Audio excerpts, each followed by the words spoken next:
ए की बी से लड़ाई हो जाती है। ए अगले दिन सी को साथ लेके जाता है बी को सिर्फ डराने और धमकाने के लिए।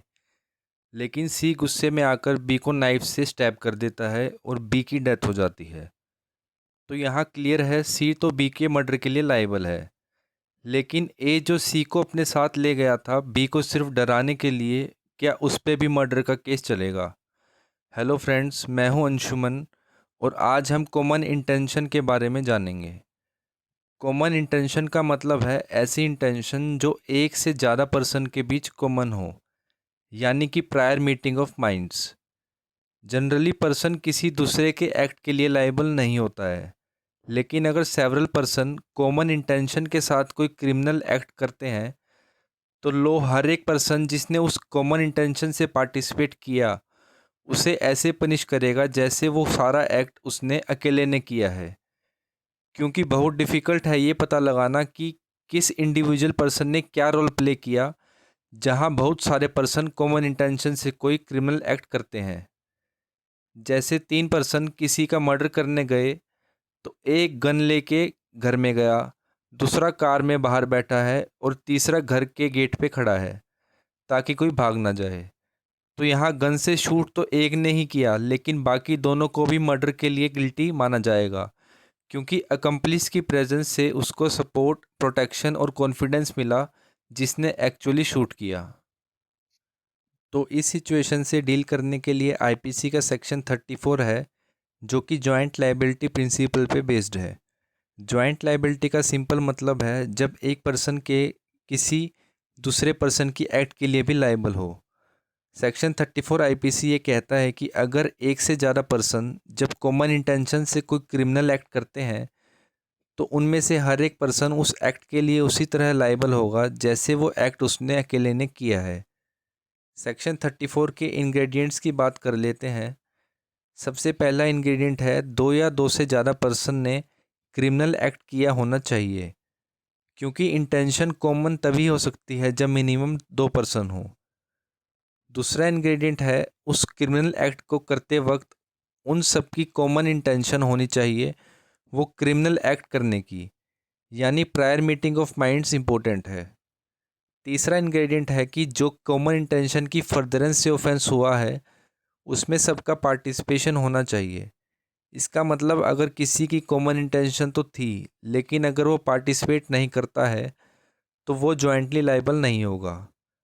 कॉमन इंटेंशन के साथ साथ उसकी फर्दरेंस में जो ऑफेंस हुआ उसमें पार्टिसिपेशन होना ज़रूरी है।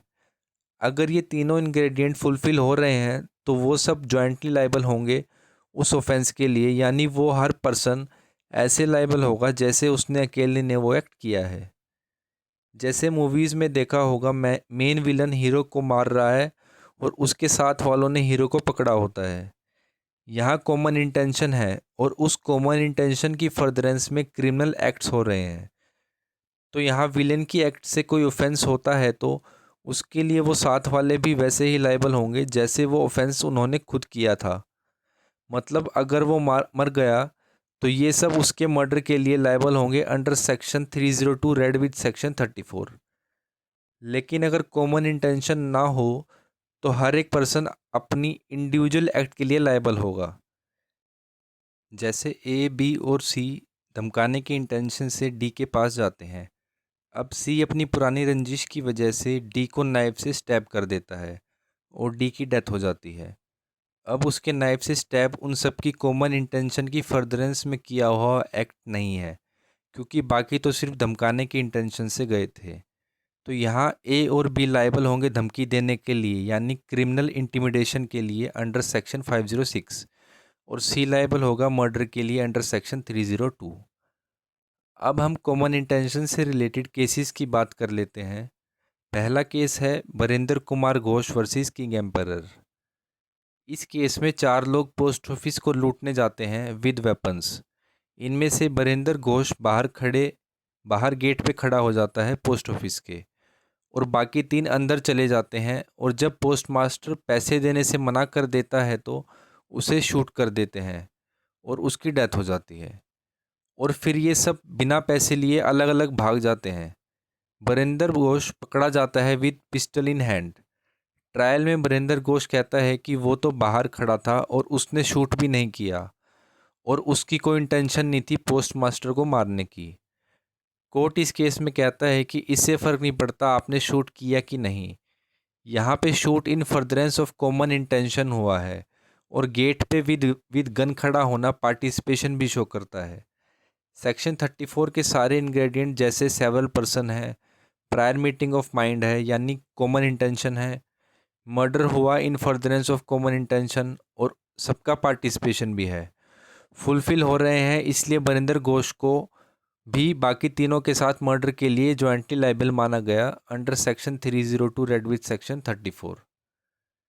दूसरा केस है महबूब शाह वर्सेस किंग एम्परर। इस केस में सीओडी किसी और की लैंड से ईख की फसल काट रहे होते हैं। एक पर्सन ओ उनको देख लेता है जिसके अंकल ए की वो लैंड होती है। वो अंकल वो उन्हें वो फसल उसे हैंड ओवर करने को कहता है, जिस बात पे सीओडी के साथ उसका झगड़ा हो जाता है। वो पर्सन हेल्प के लिए चिल्लाता है और आवाज़ सुन के ए और बी विद गन्स वहाँ आ जाते हैं। सीओडी जैसे ही भागने लगते हैं तो ए सी को शूट कर देता है और उसकी डेथ हो जाती है। ओ डी बी के बी पे फायर कर देता है जिससे वो इंजर्ड हो जाता है। दोनों ए और बी पे मर्डर के ऑफेंस का चार्ज लगता है under section 302 read with section 34। इस केस में प्राइवी काउंसिल यानी कोर्ट ये कहता है ए और बी की इंटेंशन ए के कज़न को रेस्क्यू करने की थी even if by using gun, लेकिन ऐसी कोई भी एविडेंस नहीं है जो ये शो कर दे कि उनकी कॉमन इंटेंशन थी यानी प्रायर मीटिंग ऑफ माइंड था कि वो सी का मर्डर कर देंगे। तो इस केस में सेक्शन 34 का कॉमन इंटेंशन का इंग्रेडिएंट फुलफिल नहीं हो पाता है, इसलिए सिर्फ ए को तो मर्डर के लिए पनिश कर दिया जाता है क्योंकि उसकी गोली से सी की डेथ हुई। लेकिन सेक्शन 34 के जॉइंट लाइबिलिटी का प्रिंसिपल ना लगाते हुए बी को सी के मर्डर के लिए लायबल नहीं माना जाता है और उसे सिर्फ डी के अटेम्प्ट टू मर्डर के लिए कन्विक्ट किया जाता है।